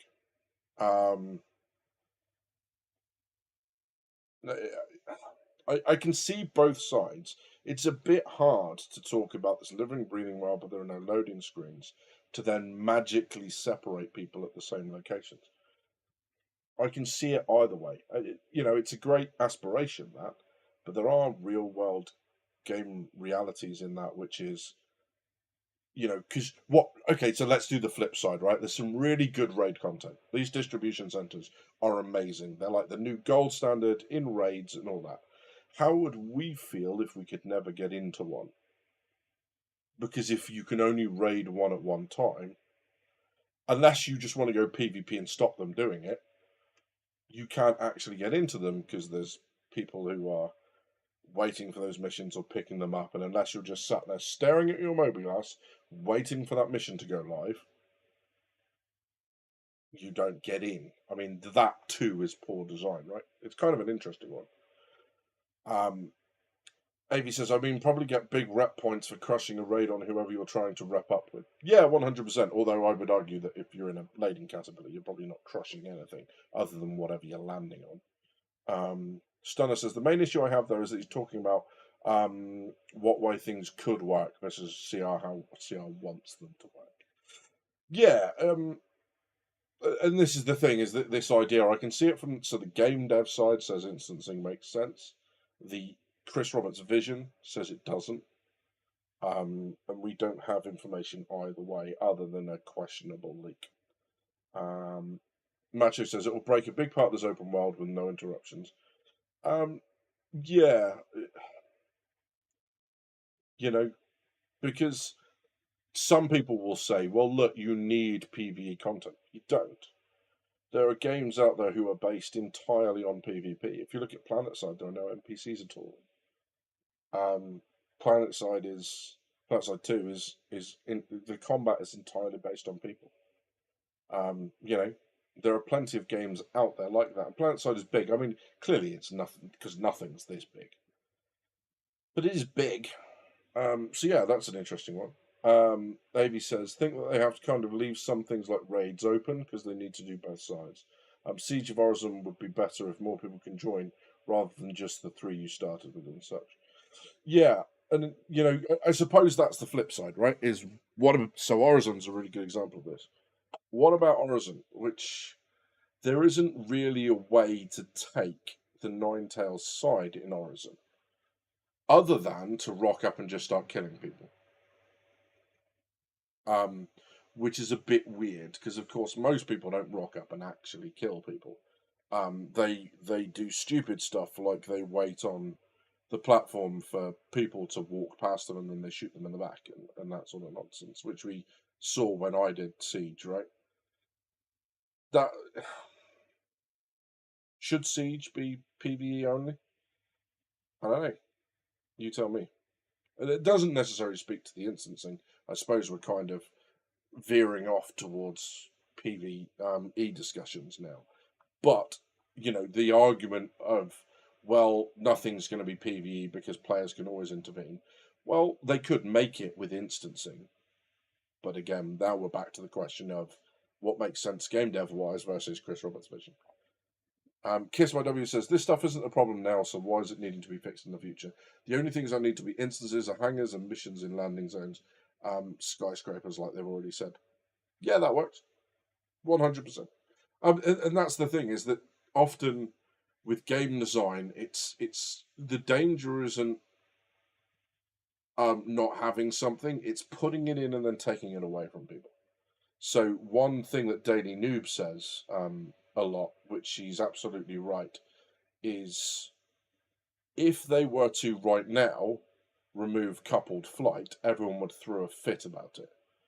But if they never included coupled flight, and we'd all have to learn decoupled from scratch, and there was never any other way to fly this game, no one would whinge.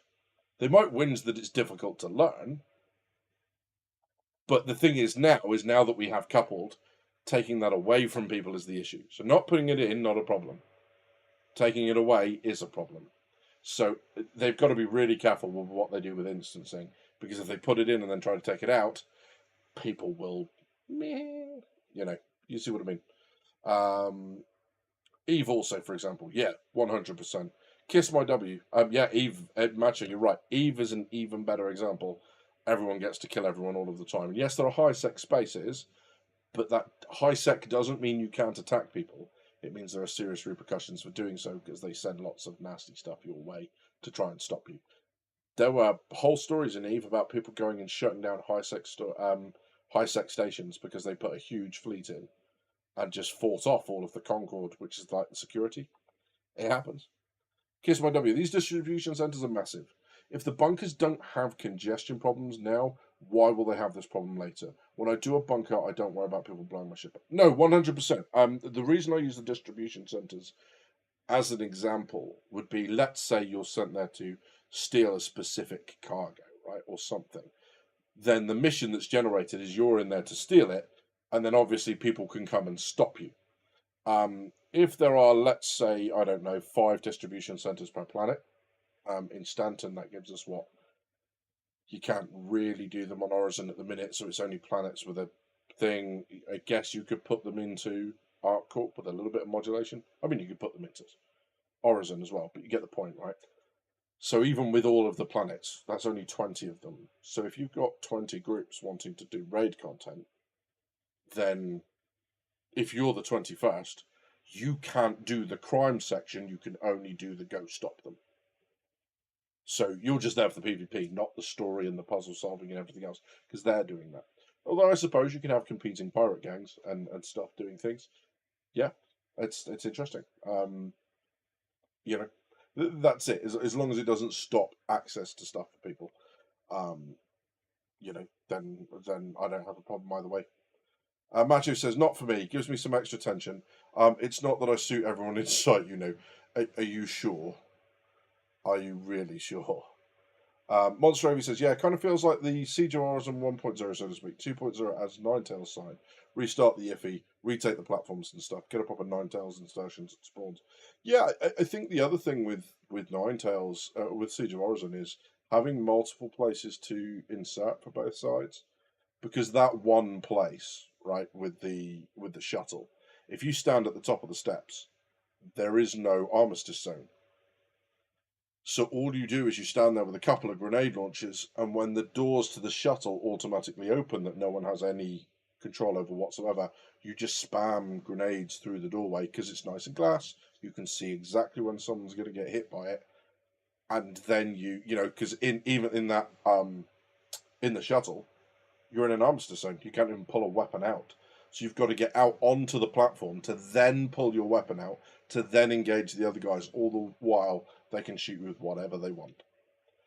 So yeah, it's a bit of a problem. But that's, I mean, we're getting off topic now for stuff like that.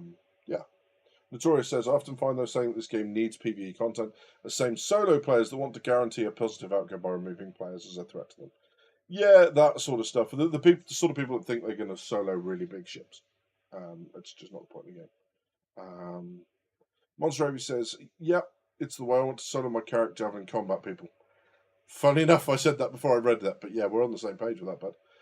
I mean, I like the idea of not being dependent on other players, but it is an MMO multiplayer game. Yeah, 100%. Yeah. Okay. Because my says, "Okay, drinkers, so what? Then the mission isn't available. If it really becomes a problem, it would be easier for CIG to actually add more centers rather than choose and maintain a different centers." Don't disagree in the slightest. I'm not suggesting they should include instancing for stuff. What I'm responding to is the idea that they already have plans to, and they're integrating it into to the game anyway, according to that leak. Leak.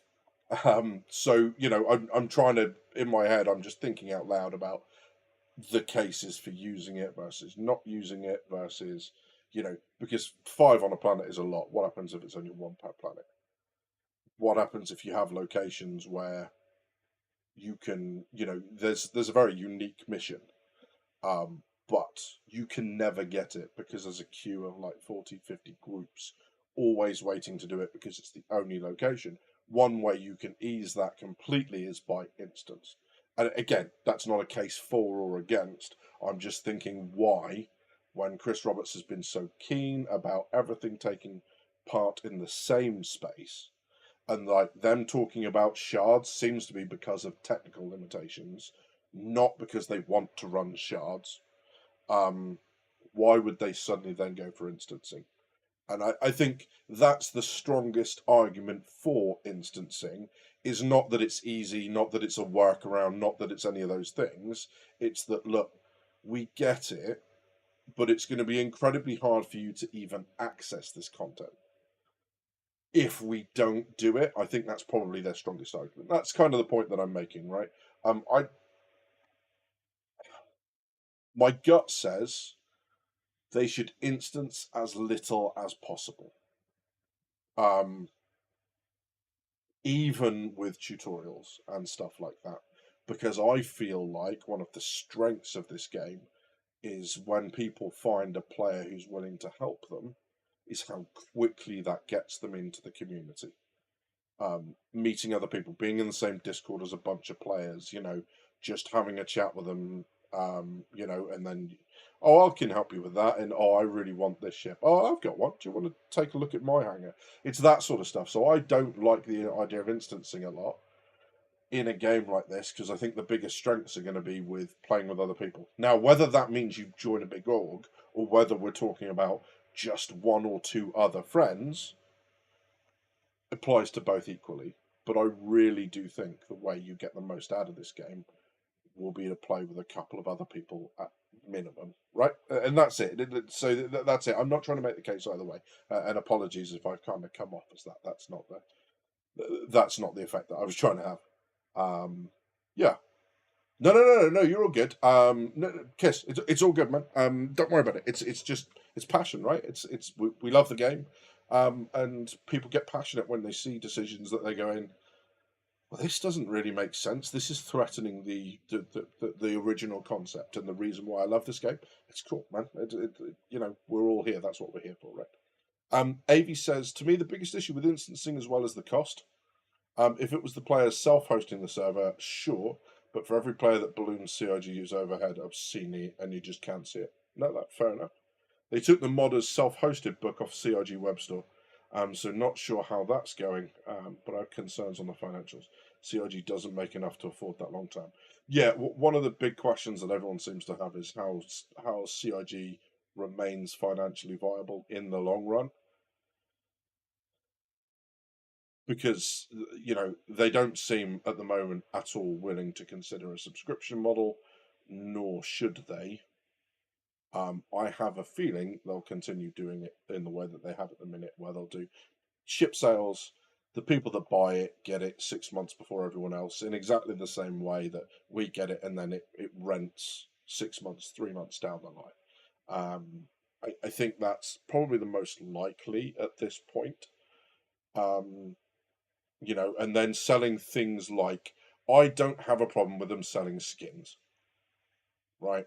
Look at Fortnite, and I hate to make the comparison, but Fortnite sells skins, and Epic makes 2 billion a year off Fortnite.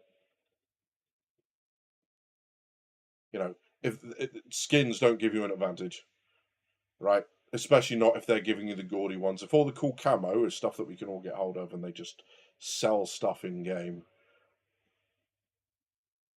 maybe the upside of I don't know, but stuff like that. If all they're doing is literally cosmetic, if you're paying to color code your outfit, and it does nothing other than color code it, whatever, fill your boots, don't care. If that stops us having to pay a subscription model, take it. Yeah, agree with you on community point. I'd be very surprised if they supplied instancing with anything more than a very light touch. Yeah, 100%. Matthew says, I still have that one. I hear everyone gets it now, Avi. The modders and the self-hosted, but yeah. I would buy it back before they take the ability to buy it back off you, and force them to give it to you. I haven't buy back. Not sure if we get it or not. Don't recall seeing any acknowledgement. Even took it off the store. Yeah, it's interesting. The whole modding thing. I don't know if I'm gonna go down that route on this stream. But yes, I know what they've said. I'm really not sure if that's going to be the way to go.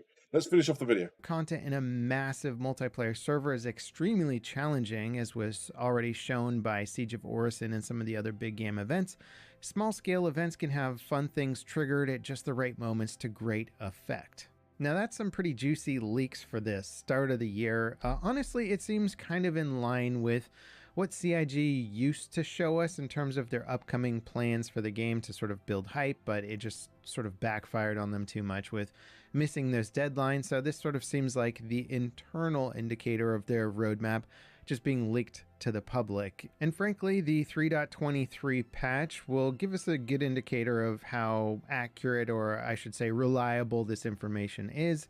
Again, this report cited that, these are internal goals, not like deadlines or anything like that, and that CIG, I would assume, is purposely not releasing this information officially because, it's a 2-year out deadline. They're notorious for missing deadlines. This is more of a internal development goal. And if anything, this leak makes for some fun reading and potential speculation. I will leave a link to the leak document down below if you guys want to read through it all for yourself. I think I covered all the major stuff here though. If you enjoyed this video, don't forget to leave me a like, hit that subscribe button, ding the notification bell to beat the YouTube algorithm.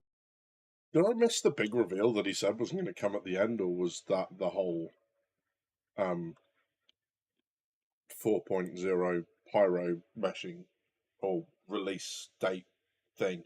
I don't know. It just feels like there wasn't the big thing that he said it was building up to at the end. CIG will easily be financially viable. They'll sell cosmetics. Persistence will enable them to sell cosmetics a whole new way yet. As long as they don't go public, ship sales, and cosmetics will be enough. Yeah, 100%. Right now, pre-squadron release, think board did a video on it. Seems to spend about 600, 700 mil out of the 800 mil, 800 is raised. CIG says it's internal goals. People will still take it as a promise. Yeah, 100%. Once they start getting into more microtransactions, might be better. But doing instancings on an Amazon hosted service is not cheap. You are not wrong, my friend. That is 100%. It is an arm and a leg, frankly. So yeah, that's a bit of an interesting one. The last bit I wanted to look at, we'll just grab it up now. There's the financials. There's some really interesting bits in here. You just got to be kind of one of those people who can read through financial reports without wanting to your own brains out, right? Because a lot of it is just dull. And I'm going to try and skim this while I'm talking to you guys. But it will do things like it will talk about. It'll talk about what they're being successful on, that sort of stuff. So let's have a look then. Yeah. So from sales, pledges, and whatever that last one is, counter, which I guess is their merchandise, right? Is 114 million. right? Then they got 5.25 million out of subscriptions, and then other income such as incentives, partnerships, and others. They got 11.3 million. Okay, which is really interesting because their kind of subscriber model continues to grow, which is annoying because they stated with the subscriber model that they were going to use that to release steady content. And yet we still have these big gaps. Now, the beautiful thing about YouTube is you can make a video and then schedule it, and it will release even when you're on holiday. And sure, I might not live by that, but no one's paying me 5.25 million to do it. If you paid me 5.25 million a year, I would make sure you had two videos every week without fail. Right?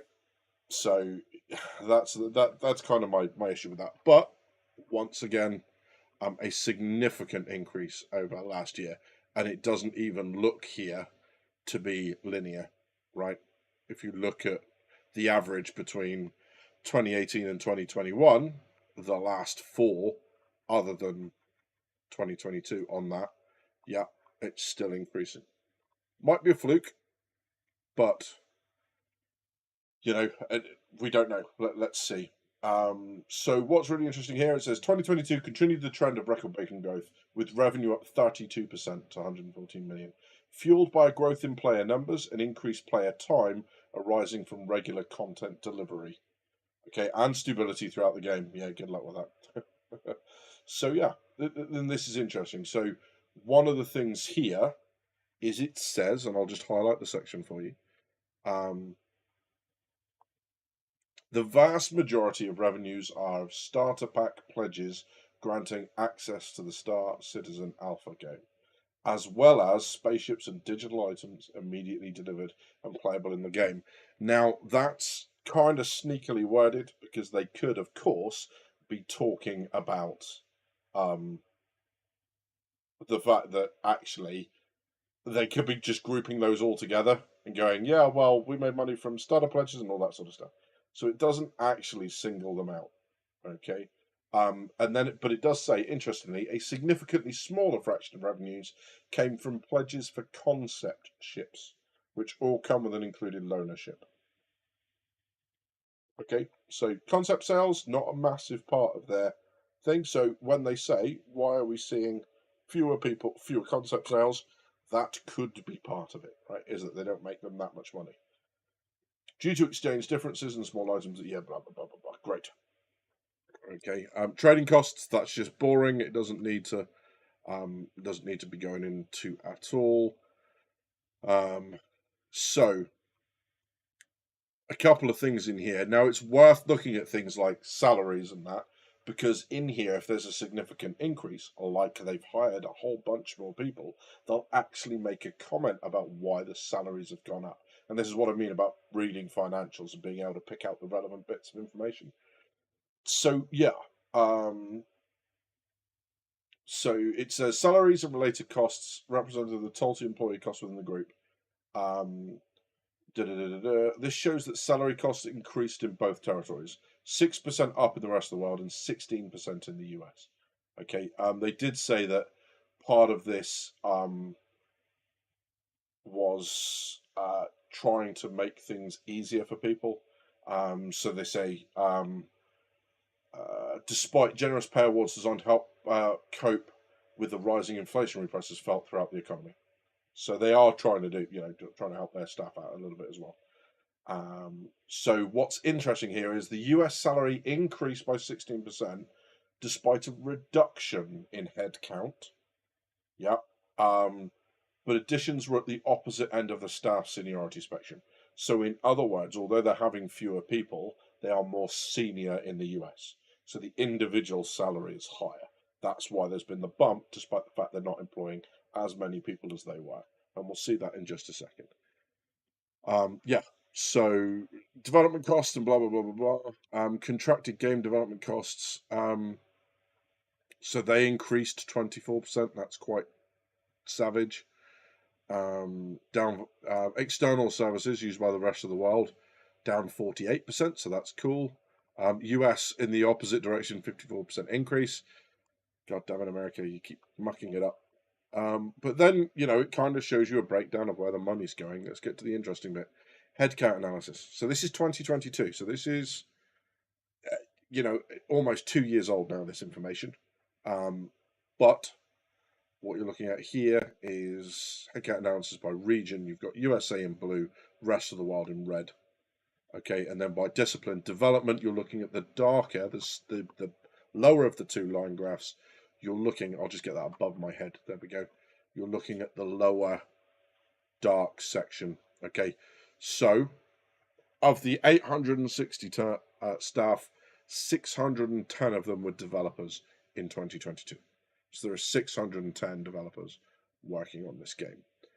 As a comparison, at the point that Red Dead 2 was released, Rockstar, I can't remember which of the offices they have, but they have a bunch of offices around the world. That's about the same staff that Rockstar have in one office, just maintaining its engine. So when people go, why isn't the game ready yet? Why has it been so long? That's because they've been building up slowly. I mean, look at 2017. They had less than 400 staff. What's really horrifying from a developer point of view is between 2017 and 2018, the developer count rose by 11.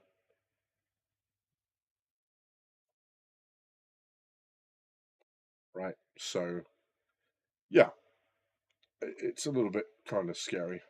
And then their net position. Okay, so they'll have, this is where their money is.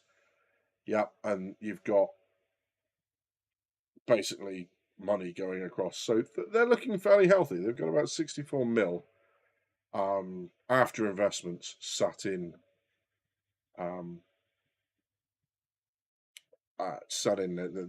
coffers and across their investments. So there's a bit of money sat there. They're looking healthy, all that sort of stuff. The rest of it, I'll let you go through that sort of stuff. And even in this, they said again, down here, at the time of writing, I'm pleased to report that in 2023, we made great strides in that respect. And they're talking about developing the game. And despite the significant cost of dedicating more resource to Squadron 42 at the expense of ongoing regular releases on Star Citizen, particularly in the first 3 quarters of 2023, Squadron 42 is now at a level of feature complete, which is a very significant step on our roadmap to final release. At our first physical CitizenCon in several years, we unveiled the progress made behind closed doors, and we're happy to show how this will translate into the Star Citizen universe and ongoing releases that are planned over the coming months and years. So yeah, that's what's going on. And yeah, I completely understand why people don't want to dig through this stuff. It is not the most exciting stuff in the world, but there are some good nuggets of information in there, and I'm not obviously the only streamer that goes through that stuff. So yeah, there's some really interesting stuff in there as well.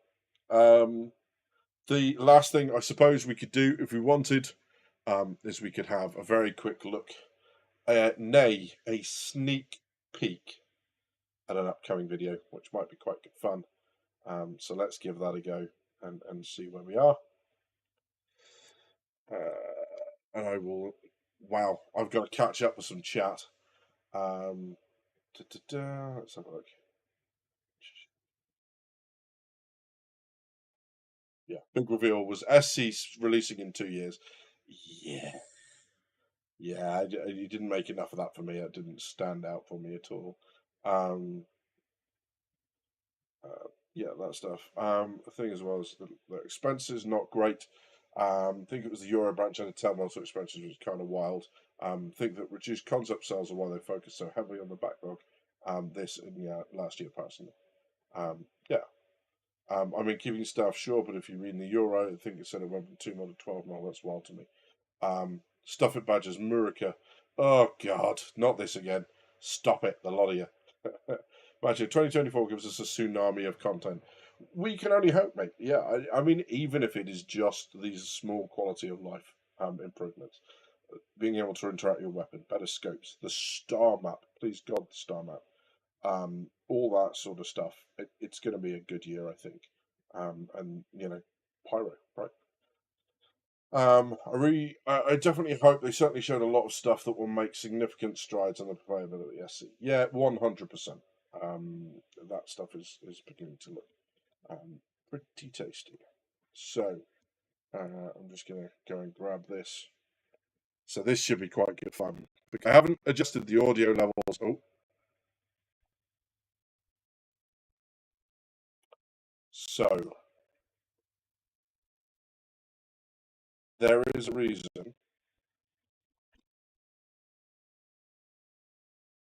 Okay, so I know I went all Dalek then. There is a reason that I don't normally load DaVinci up. It's because DaVinci is an absolute resource hog because it's constantly pre-rendering in the background. So that's why we went all crazy. I probably spoke a little bit like a Dalek and all that sort of stuff. So we'll kill that for now. And there won't be a preview of that, unfortunately. But I was hoping to have it out this weekend. The reality is I've just not gotten there, unfortunately. But yeah, it's it's been a bit of a challenge to get this video out. Basically, when you see it, I would really appreciate you guys going and watching it and giving it a like. And I know I don't normally say that on stream. I'd leave you guys to find the videos and stuff. But oh my god, this video took me 13 hours of just recording to get there. Bug after bug after bug, failure after failure, death after death. I just, yeah. It got to the point where I was just bullheadedly going, no, I will do this because god damn, I'm not going to do anything else. I'm not going to stop until I've done it. I'm not going to give up now. Mama didn't raise no quitter. Yeah, so it's painful, and I've decided because of that I'm not going to monetize it. I'm going to have some fun with the music and the sound effects in the background and that sort of stuff. So let me know what you think. It's a little bit more kind of pushed towards something that's a little bit funnier with some of the effects in the background. I've changed out how I do the intros and stuff. So give it a watch. Give it a watch. Let me know if I'm heading in the right direction, wrong direction. I know you guys will let me know anyway. But yeah, I think that's not a bad way to go. What a tease, says Stunner. Yeah, sorry about that. That's my bad. My last plug really is just for the Discord. If you guys want access to the Discord, if you're not in already, there is a link down in the description down below. So please feel free to join. Kick me a message on here or wherever, so I can give you the roles, because if you just kind of come in, you won't be able to see much. And like us, but we're always in there chatting away and shouting at each other, and Stunner and Della forever putting me right on things. So yeah, you'd be more than welcome to join. Just be respectful, and disagreements are a part of life. It just doesn't have to turn nasty, and that's what DGP is all about. So yeah, right. It's trying to put ads in. I don't want any more ads. That's enough ads for one day. I think that's it.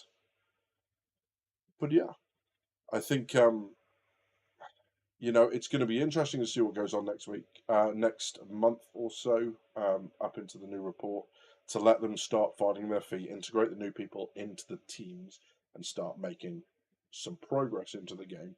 It's going to be interesting to see where they go with that, and how they get on, and how quickly that starts translating into a better game experience for you and I. But I'm really excited to see where it goes.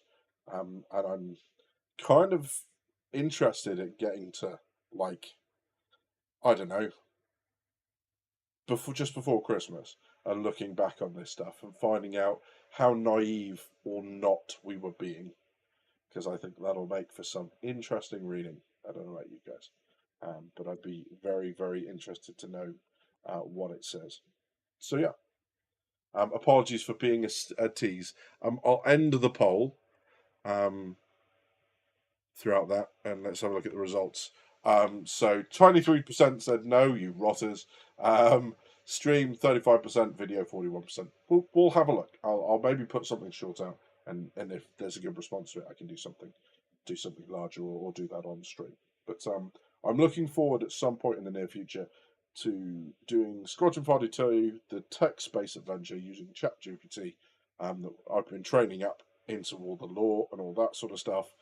In one big conversation, we will go back. There'll be a recap episode of the first one that we did, and we'll go from there. So hopefully you'll all be there to watch that one with me. Should be quite good fun. Right. I think this is probably, we are only 4 minutes towards when I'd end up finishing anyway. I think that's probably a good spot to draw stumps, don't you? You reckon? Let's see. Anyone got anything else before we go? Any other comments? Be nice. Good. Daedalus, good to see you, my friend. Hope you're doing well. Thank you for joining. Caught you right at the end there. You've been watching Drinkers with Game of Bombs. Thank you very much for stopping by. I'll see you soon.